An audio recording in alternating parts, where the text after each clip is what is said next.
কিন্তু আমি আপনি আল্লাহর কাছে দোয়া ছাড়া, আল্লাহর কাছে কোন রিকোয়েস্ট ছাড়াই যখন পৃথিবীতে শেষ নবীর উম্মত হিসাবে এসে গেলাম, মূল্যায়ন করি না। নবীর প্রেম আমাদের কাছে নাই, নবীর মোহাব্বত আমাদের কাছে নাই। আহা, আপনি যদি জানতেন শেষ নবীর কেমন মর্যাদা।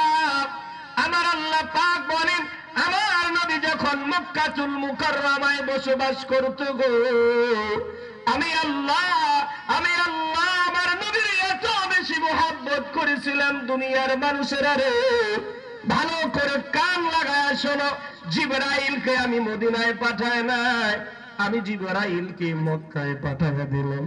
আর বললাম, জিবরাইল রে, আমার নবী মক্কায়, তুমি মদিনায় যেও না। আল্লাহু আকবার বলেন।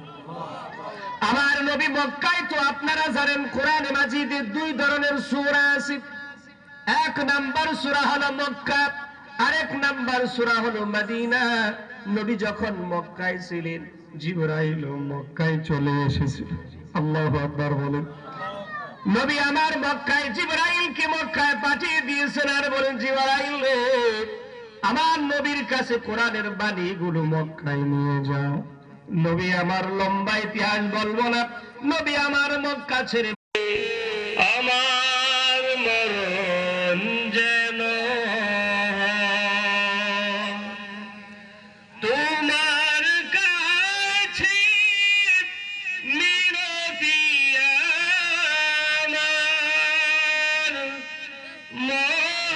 মহামহিম দয়াময়, ঈমানের পথে অবিচল থেকে আমার মরণ যেন হয়। সকলে বলুন আমিন। দুই নম্বর বিষয়টা হচ্ছে, আপনাদেরকে আমি বলেছিলাম যে কোরআনের জিম্মাদারি আল্লাহ দুনিয়াতে কারো কাছে দেয় নাই, দিয়েছেন কার কাছে? একমাত্র আল্লাহ পাকের কাছে রেখে দিয়েছেন, কারো কাছে দেয় নাই।